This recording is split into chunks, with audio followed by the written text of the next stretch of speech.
Okay, so in my previous video, I was talking about how Light Yagami was, after obtaining a notebook, he became Kira. And what would have happened if he didn't obtain the notebook? Well, that was not really what I was saying, but like, the idea was that if he didn't obtain the notebook, would he have been Kira still? Or would Kira have still been Light Yagami? Would Kira exist without the notebook? Because, like, Kira was the identity he gained after, like, obtaining a notebook. So what if he not obtained a notebook? Would Kira still exist? Maybe deep down inside of him, would Kira still exist? Or would it have just been like you know, a memory? But my idea is, I think about Death Note is, of like I think about Light as just going through his I guess you could say his phase where he looks at the world in a certain way. Like he thinks about justice, about what is right from wrong type stuff. But yeah, so like back to the main point that I made, back to the reason why I made this video. So, you know,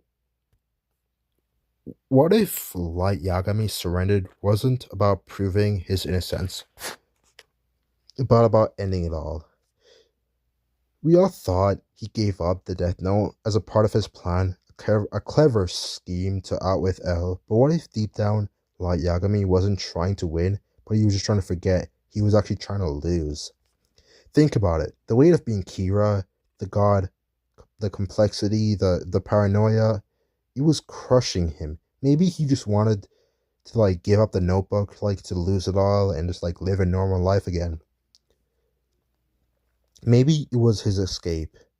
Notice how after losing his memories, he lives a very peaceful life, almost happily. No blood on his hand, no guilt. For once, he's just Light Yagami again. A student, a son, a friend.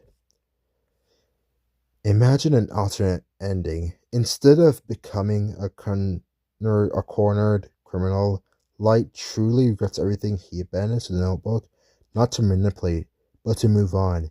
Maybe even live a normal life with Misa, away from the blood, away from the lies. It's in the world. Death Note isn't about horror or godhood.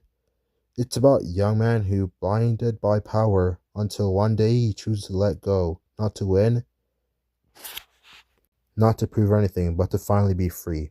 That would have been a good anime. But instead they gave us the trashy anime where like this guy just kills people and just dies in the end. Yeah, it was nice that he died, but bro, he did not bring back anybody. Like, at least give us a freaking season 2, bro.